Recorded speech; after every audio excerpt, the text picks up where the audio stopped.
شفاعات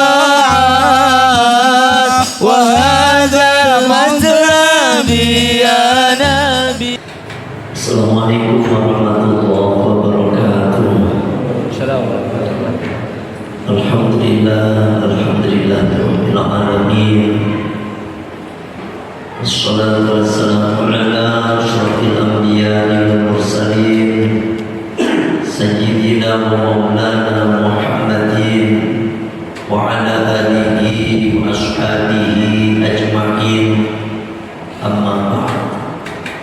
Ridha billahi ta'ala wa syafaati Rasulillah bi karamatil awliya ila yaumil qiyamah bi karamatil ulama'il 'amilin wal musannifin al-muhtasin bil qur'an wal mufassirin wal muhaddithin wal mujtahidin Imam Malik bin Syafi'i Imam Ahmad bin Hanbal sebagai jami'ul ulama sufiyatil muhaqqiqin khususan al-hadrat Syekh Muhyiddin Syekh Qadir Jilani Masjid Taifus Sayyidi Syekh Abdul Qasim Junaidi Baghdadi Masjid Syekh Muhammad Bahauddin As-Sabandi qaddasallahu sirrahul aziz bismillah wa ala masyayikh sadri min darajat sadriyah wa syekh Muhammad al-Azam Abi Hamid Muhammad bin Muhammad al-Ghazali wa usulihi wa furu'ihi wa li silsilatihi wa aqidina anhu sajid Syekh Muhammad Aslam Qadi Masjid Muhammad Nawawi Ta'ala Muhammad Karim dan qad sabat ila khususan Muslim al-Malifah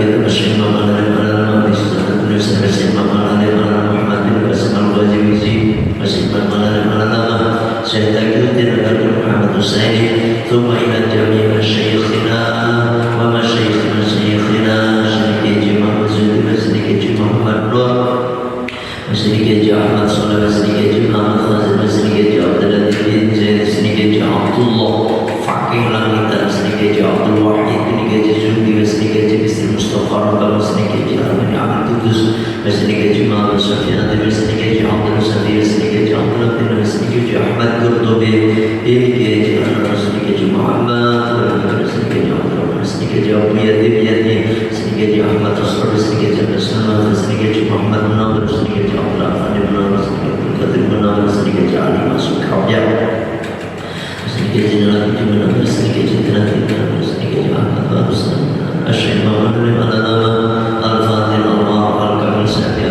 Muhammad bin Umar Al-Badani wa Abdul Syekh Syekh Ash'ari Syekh Asasam Sadari Syekh Wabas Allah Syekh Bisri Satri Syekh Abdul Hamid Masruan Syekh Abdul Hamid Jabat Syekh Ahmad Qayyim Syekh Syekh Abdul Hamid Syekh Syekh Kubur Bahasa Kulli Bahwa yang berjalan Bayi Abdul Karim dan Bayi Muhammad Najib bin Abdul Qadir bin Muhammad Munawir Muhammad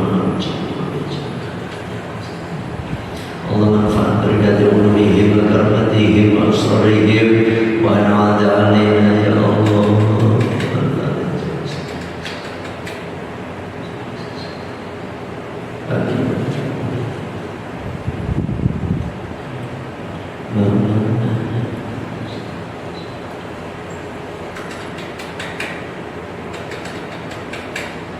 Ya Allah.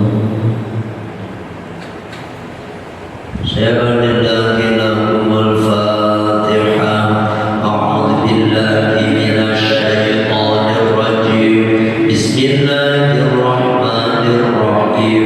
Alhamdulillahi rabbil alamin. Ar-Rahmanir Rahim.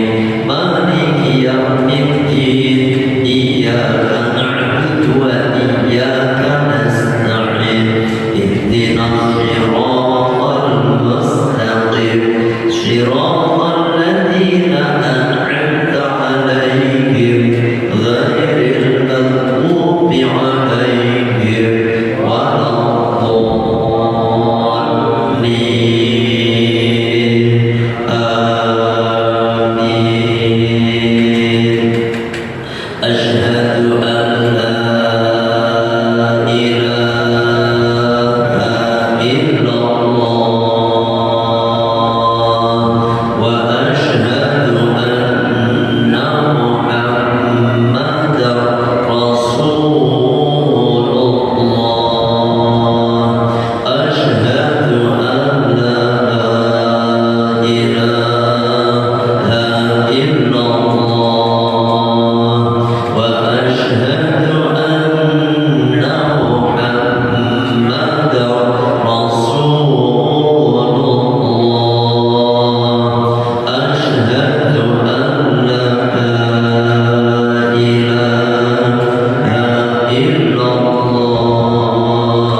masih berkenaan dengan pembahasan Kitabul Aqdiyah wa Syahadat,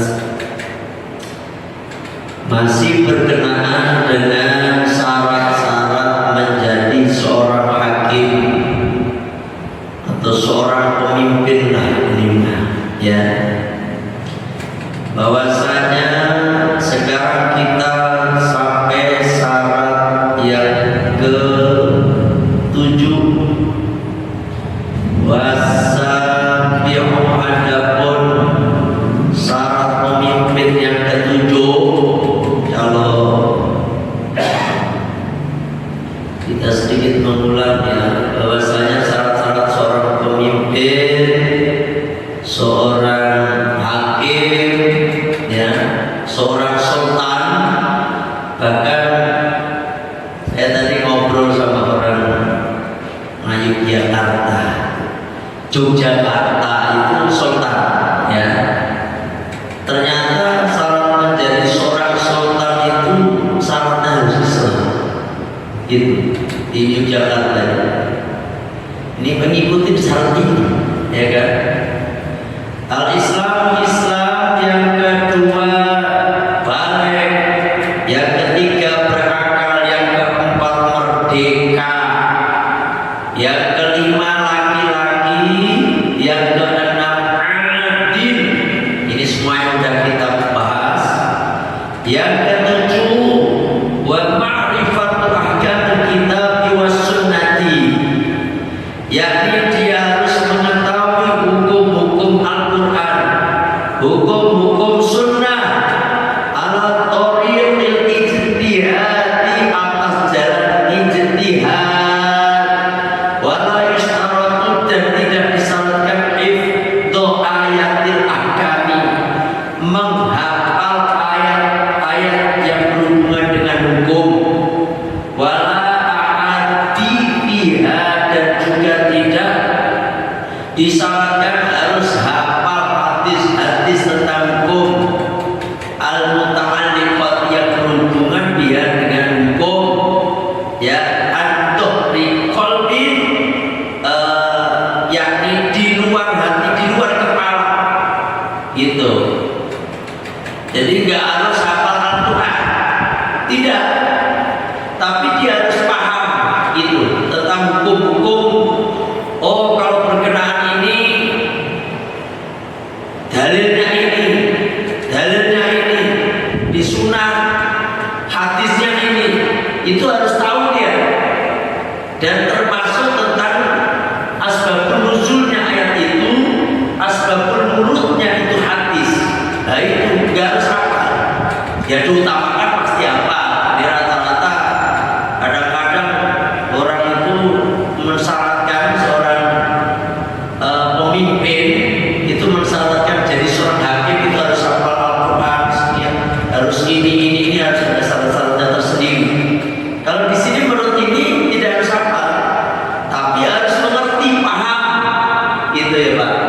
Hafal itu belum tentu paham, ya. Ada orang hafal Al-Quran itu kadang-kadang datang ke saya tentang nanya masalah ayat ini gimana ini masalahnya. Terus saya buka di asbabun nuzulnya ini ayat, saya jelaskan tafsirnya, gitu. Padahal dia hafal Al-Quran, tapi dia nggak paham, ya kan? Seperti itu. Buahnya itu memang Allah itu kasih kekurangan dan kelebihan bagi manusia itu. Ada kalau yang disuruh ngapal cepat banget, tapi kalau disuruh memahami pusing dia. Ada kayak gitu. Ada kayak siapa namanya? Imam Hanafi itu ahli ar-ra'yu, ahli apa namanya? Mengeluarkan pendapat-pendapat yang luar biasa beliau. Ya, ini Imam Hanafi. Pendapat beliau, tapi bukan terus ngawur, tidak. Nah, seperti itu. Rata-rata orang itu orang hafal Al-Quran itu, Pak. Kalau disuruh untuk mengartikan susah, ya kan? Nggak paham dia. Tapi kalau suruh ngapalin cepat, ya.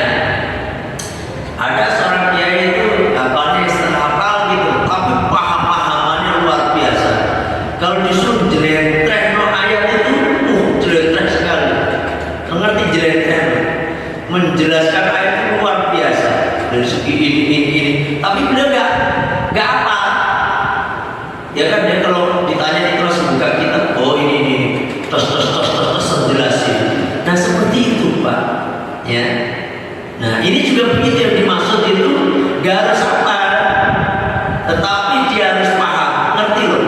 Beda loh Pak paham dengan hafal, ya kan?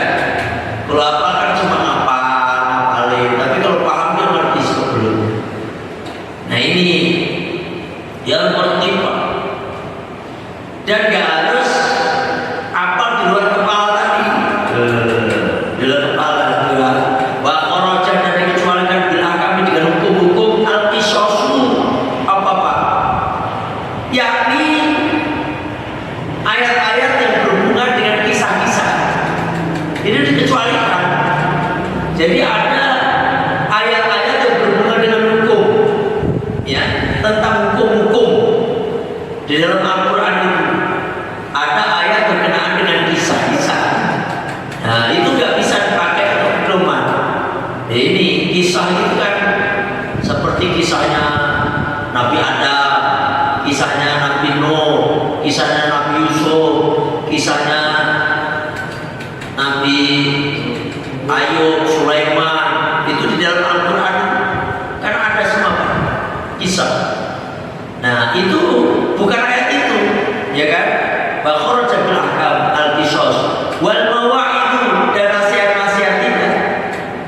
Tapi memang ada ayat-ayat yang berkenaan atau bicarakan tentang hukum-hukum. Kayak hukum waris. Oh, ada hukum warisan. Ada hukum-hukum yang berkenaan dengan kayak perkara yang haram itu hukum. Kayak hurimat alaikumul maitat wad dam wal lahmul khinzir. Nah itu kan hukum-hukum. Kayak hukum apa? Perempuan-perempuan yang haram dinikahi itu hukum Pak, ya kan? Itu hukum. Ada tentang utang piutang itu hukum.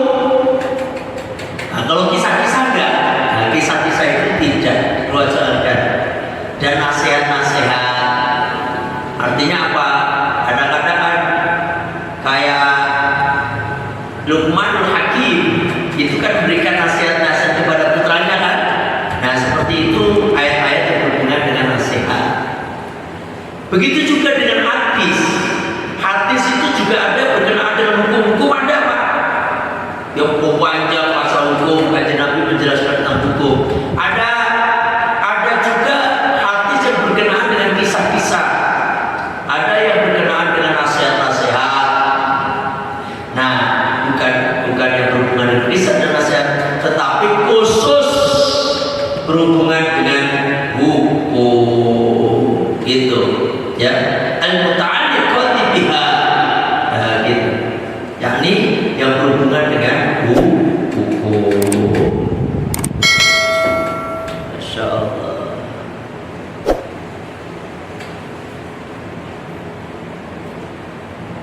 Nah, di sini ada penjelasan al-ahkamut thabitatu bihima, yaitu hukum-hukum yang tetap pada Al-Quran dan pada Sunnah, ya. Wal muhkamu minha wal mansukh, bahkan tentang hukum-hukum yang berlaku dari berkenaan dengan hukum tadi, wal mansukh, dan termasuk ayat-ayat yang dimansukh, ya kan? Itu harus tahu Pak. Oh ini ayat yang dimansukh, ya kan? Ayat nasikh dan mansukh. Wa ya'rifa ma yata'allaqu bihima min al-ahkamil ammati, dan hendaknya seorang hakim itu harus mengetahui apa-apa yang berhubungan dengan hukum-hukum secara umum. Oh, secara hukum, ya kan? Allati biwasitatiha, dengan lantaran hukum-hukum yang tadi, ya kan? Yastati'u, dia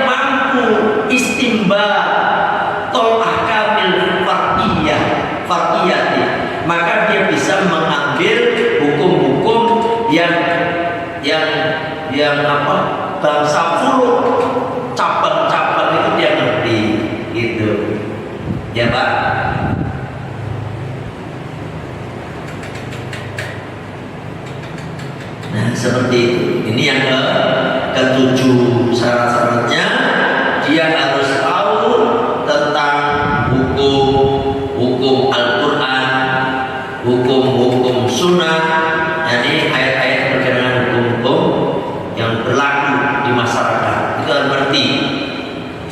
Itu syarat yang ketujuh. Selanjutnya,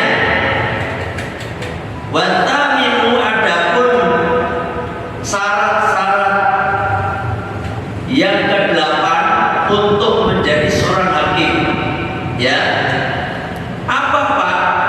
Wa ma'rifatul ijma'i, yaitu dia harus mengetahui ijma'. Ijma' itu apa? Bahwa ittifaqu ahlil halli wal aqdi, yaitu kesepakatan yang sudah disepakati oleh orang-orang para sahabat, yang disepakati oleh para tabi'in, yang disepakati oleh para ulama. Ini harus ngerti dia, ya kan? Oh, hukum ini udah disepakati oleh para sahabat. Kayak salat tarawih itu, Pak. Salat tarawih itu kan udah menjadi ijma' sahabat, kesepakatan para sahabat. Tarawih yang 20 rakaat itu udah disepakati, ya toh?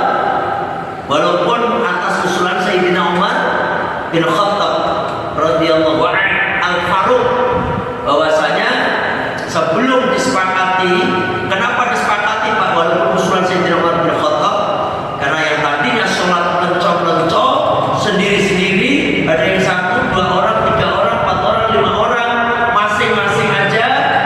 Kemudian sama Sayyidina Umar bin Khattab dijadikan satu, menjadi satu jamaah yang dipimpin oleh Imam Ubay bin Ka'ab. Nah, yang akhirnya ketika itu sahabat Utsman, sahabat Ali, sahabat yang lain yang saat itu masih ada, sahabat-sahabat senior yang saat itu masih ada, tidak ada yang komplain. Artinya apa? Berarti mereka sepakat, ittifaqus sahabat. Jadi kalau udah menjadi sepakatan begitu, kita ikut Pak, kita ikut, ya kan? Atau kesepakatan apa lagi berkenaan dengan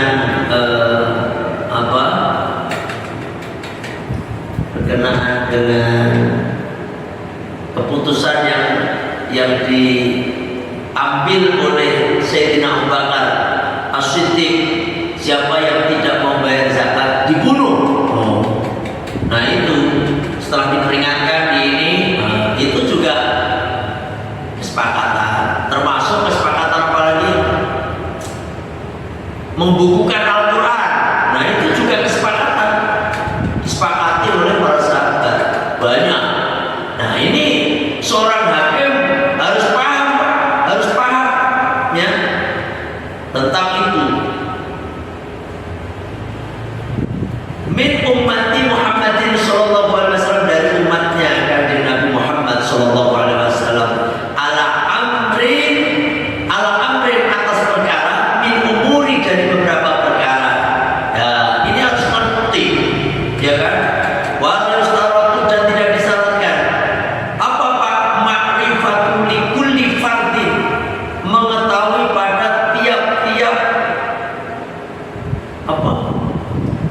Satu perkara masing-masing, min afrodil ijma'i, dari masing-masing ijma', bal yakfi, tetapi cukup bagi dia, fil mas'alati, pada satu masalah, alati yang yufti, yang dia fatwakan dia pada itu masalah. Itu gak harus semua paham kabeh, enggak, tapi dia harus ngerti, oh masalah yang dihadapi ini, kemudian dia bisa mengambil keputusan. Oh, menurut ijma ini kesepakatan para sahabat begini dia harus paham. Itu, ya kan? Apa ini? Au yaqumu fiha anna qawlahu la yukhalliful ijma'. perbedaan pendapat para ulama, ya kan, ijma, kesepakatan ulama tidak berlawanan dengan ijma, kesepakatan para ulama. Itu harus ngerti. Terus syarat yang ke-9, watasiu, adapun syarat yang ke-9, seorang hakim itu wa ma'rifatul ikhtilafi, harus mengetahui apa ikhtilaf al-waqi yang terjadi bainal ulama'i, di antara ulama. Harus ngerti juga Pak, ya, pasti ikhtilaf ulama itu ada. Seperti dia harus paham, ya, perbedaan pendapat antara mazhab Imam Hanafi, mazhab Imam Maliki, mazhab Imam Syafi'i, dan mazhab Imam Ahmad bin Hanbal. Harus ngerti dia, harus paham. Sehingga ketika dia memutuskan hukum, ya kan, dia harus bisa mengambil yang paling maslahat untuk kemaslahatan umat, kemaslahatan jamaah atau umat lah gitu. Ngerti? Ya. Dan kemarin saya sampaikan bahwasanya dia harus paham bagaimana cara wudunya, syarat fardunya wudunya Imam Hanafi, syarat wudunya Imam Maliki, syarat wudunya Imam Syafi'i, syarat wudunya Imam Ahmad bin Hanbal, termasuk syarat rukun, ya, bersuci yang lainnya, termasuk syarat rukun sholat yang mudah disepakati, termasuk perkara-perkara yang membatalkan wudu, perkara-perkara yang membatalkan sholat, termasuk perkara-perkara yang membatalkan wudu itu kan, Pak. Kalau dalam mazhab Imam Hanafi, ya, di antaranya ini, gelegek itu batal wudu. Ngerti gak gelegek? Apa Pak? Sendal. Ini bahasa Inggrisnya gelegek.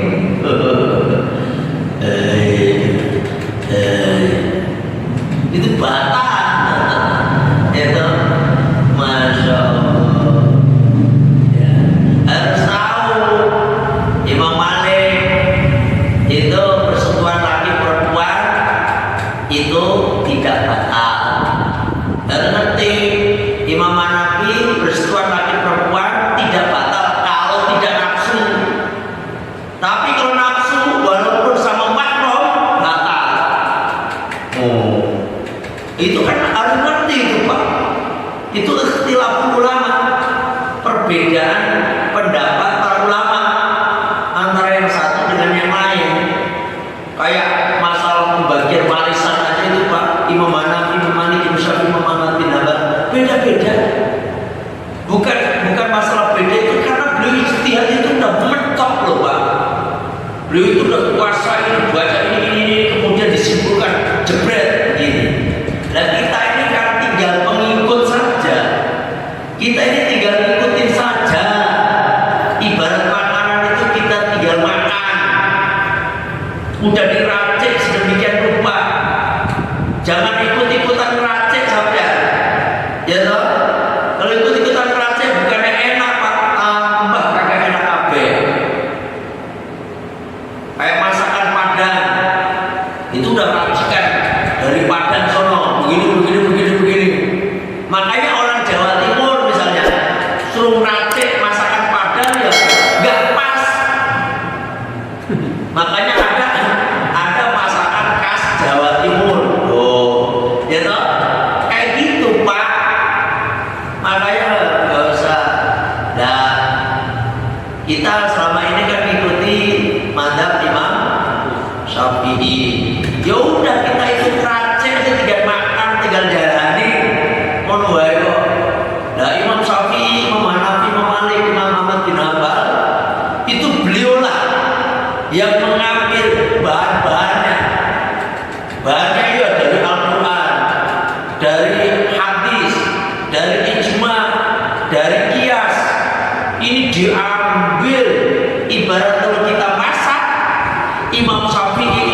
lomboknya, sapi sama lombok berduain. Cabai, bawang, ya toh sampai segini ini apa garamnya segini. Ya Allah, ini kalau masak terong itu seperti ini. Wah, ini benar-benar racikan sehingga jadi dimasak. Makanya air solaria itu saya makan solaria, Pak. Saya itu kan udah di mana-mana. Ini kalau saya kemana itu masakan makan itu dari solaria, ya kan? Udah saya cobain solaria di mana-mana dah. Solaria di mall, di City Walk, di mana itu? Yang di tol itu apa namanya itu? Di tol itu kan ada yang gede itu. Nah di situ, yang di di mana? Di Cibitung, di Metla Tambun tuh, di Bekasi Barat, di Plaza Blok M. Pokoknya tak cobain kabeh. Terus yang kayak yang di Tambun yang tol itu, wes tak cobain kabeh, Pak. Rasanya sama. Rasanya sama. Pasti Pak, mereka itu udah punya racikan khusus. Ya toh, nasinya yang kayak gini nih, ya toh. Ini cabenya segini, garamnya segini. Ini jangan terlalu banyak ini. Podo Pak, cobain deh. Kemarin habis makan di Plaza Blok M, habis ziarah ke makamnya Kiai Zainuddin MZ. Saya ke sono kemarin. Saya makan di situ.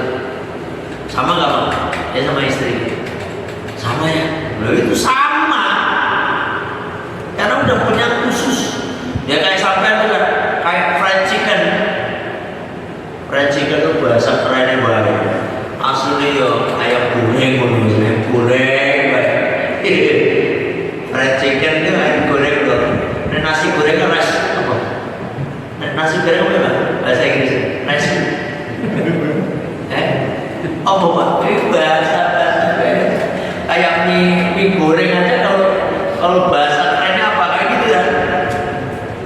Ada makanan sushi, sebeligiti segala macam. Ini semuanya udah ada.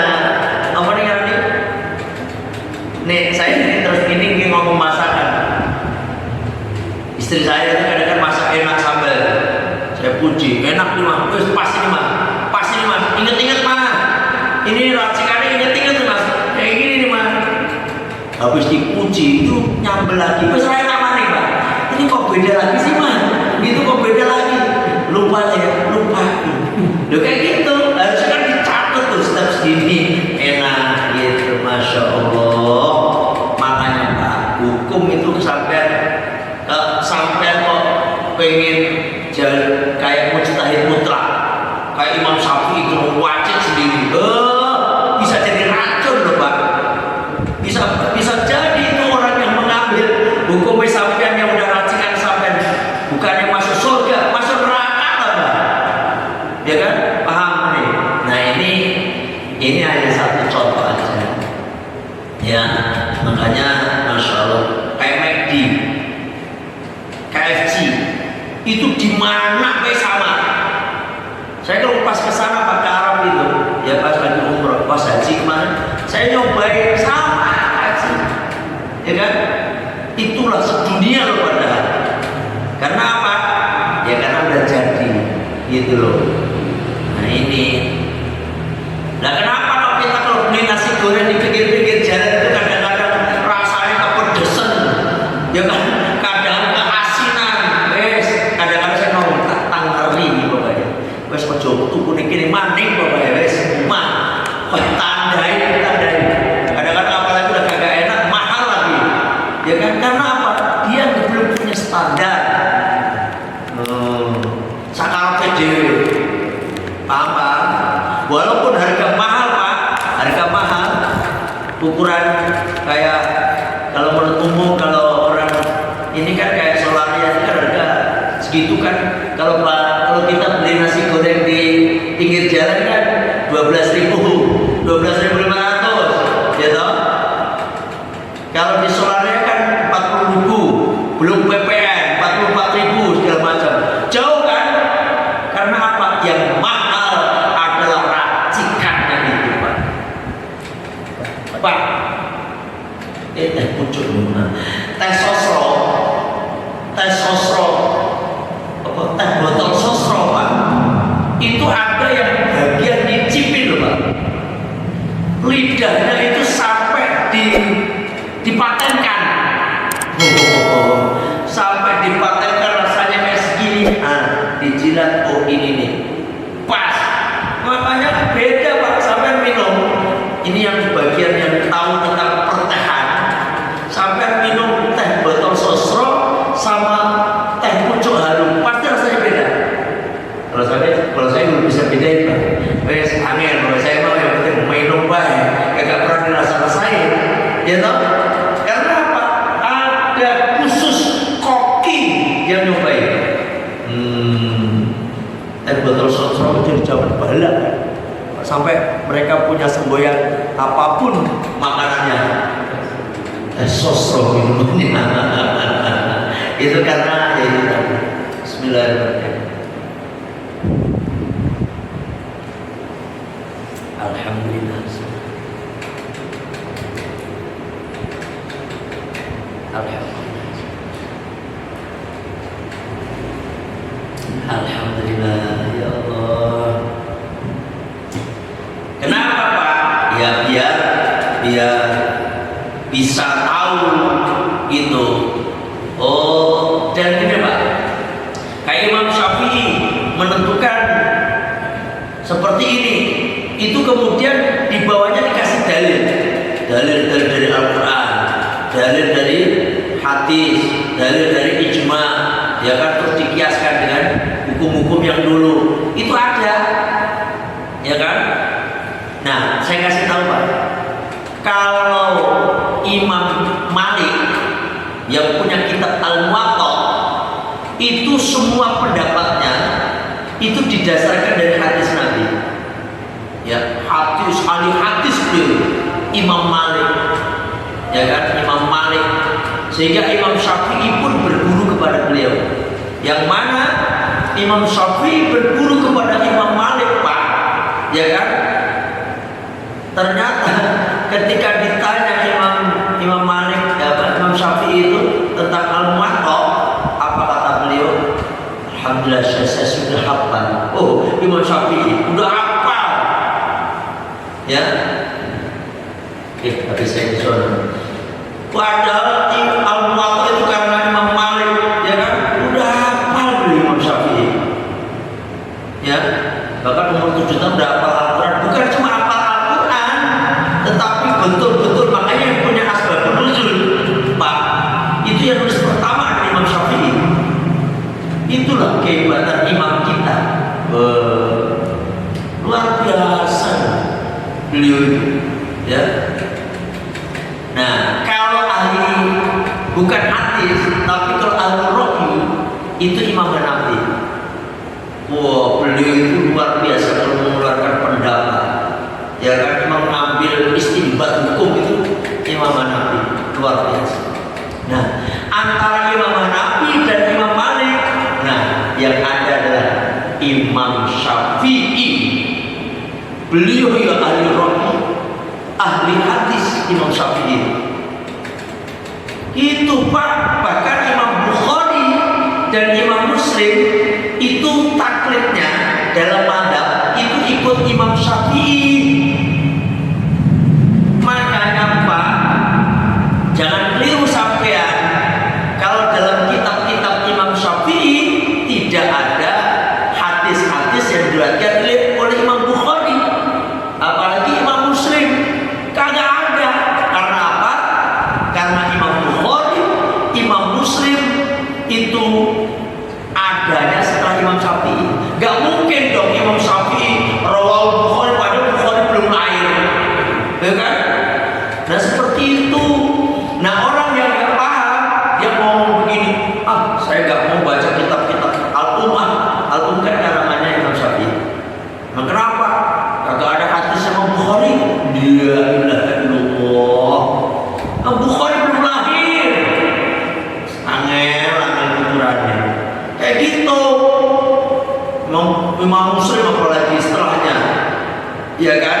Nah, seperti itu. Maka kita harus paham.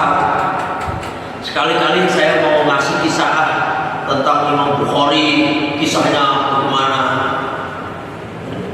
Ngaji ini jadi nanti ujung-ujungnya. Biar sampai paham itu, ya kan, dari kecilnya ininya belajar dari mana.